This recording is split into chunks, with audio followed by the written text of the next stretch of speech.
42% రిజర్వేషన్లు ఇచ్చాకే స్థానిక సంస్థల ఎన్నికలకు వెళ్తామన్నారు తెలంగాణ పీసీసీ చీఫ్ మహేష్ కుమార్ గౌడ్. హైకోర్టు ఇచ్చిన స్టేపై సుప్రీంకోర్టుకు వెళ్లే ఆలోచనలో ఉన్నామని క్లారిటీ ఇచ్చారు ఆయన.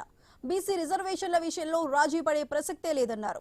కామారెడ్డిలో బీసీ సభ తప్పకుండా ఉంటుందన్నారు. బీసీ కోటాను అడ్డుకోవడంలో ప్రధాన ముద్దాయి బీజేపీ అని, బీఆర్ఎస్ కలిసి కుట్ర చేస్తోందని ఆరోపించారు. 3 బిల్లులు, ఒక ఆర్డినెన్స్ గవర్నర్ దగ్గర పెండింగ్ లో ఉన్నాయని మహేష్ గౌడ్ గుర్తు చేశారు. బనకచర్ల అంశంపైన స్పందించారు మహేష్ కుమార్ గౌడ్. గతంలో బీఆర్ఎస్ ప్రభుత్వ నిర్లక్ష్యం వల్లే బనకచర్ల జీవోలు వచ్చాయని ఆరోపించారు.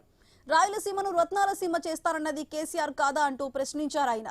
ఆంధ్ర హక్కులను కాపాడతానని ఆయన అనలేదా అంటూ నిలదీశారు.